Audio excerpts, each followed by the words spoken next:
TDP అధినేత చంద్రబాబు ప్రవేశపెట్టిన manifesto super 6 ను ప్రజల్లోకి తీసుకువెళ్లాలని అన్నారు మాజీ మంత్రి నక్కా ఆనందబాబు.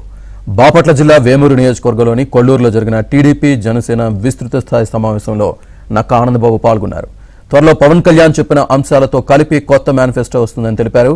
స్థానిక నేతలు ఎన్నికల్లోపు ఇంటింటికి 3-4 సార్లైనా వెళ్లి టీడీపీ మేనిఫెస్టో గురించి ప్రజలకు వివరించాలని చెప్పారు.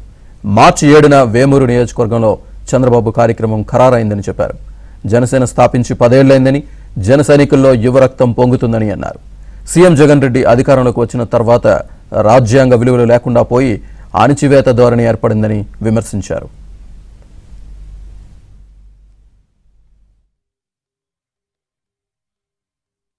మీరు పవన్ కళ్యాణ్ గారు సూచించినటువంటి మరో 5 లక్షలు కూడా కలిపి పూర్తి స్థాయి మేనిఫెస్టో కూడా త్వరలో విడుదల కాబోతుంది. ఇవన్నీ కూడా షణ్ముఖ వ్యూహం, షణ్ముఖ సూత్రం అని చెప్పి పవన్ కళ్యాణ్ గారు కూడా ఇస్తున్నాడు.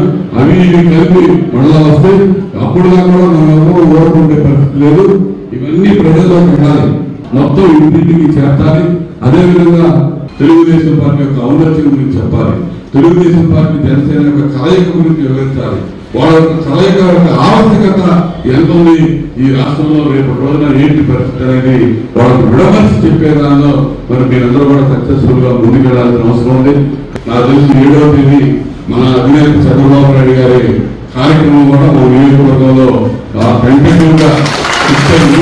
ప్రభుత్వ అధికారులు, సిబ్బంది ప్రజాస్వామ్యానికి వ్యతిరేకంగా, అప్రజాస్వామికంగా అనేక సందర్భాల్లో వ్యవహరించినా కూడా తెలుగుదేశం పార్టీ, జనసేన పార్టీ కార్యకర్తలు ఎన్ని ఇబ్బందులు ఎదుర్కొన్నా మొక్కలోని దీక్షతో, ధైర్యంతో మన పార్టీని బతికించుకోవడం కోసం, ప్రజల్లో సజీవంగా ఉండడం కోసం అనేక కార్యక్రమాలు చేశాం.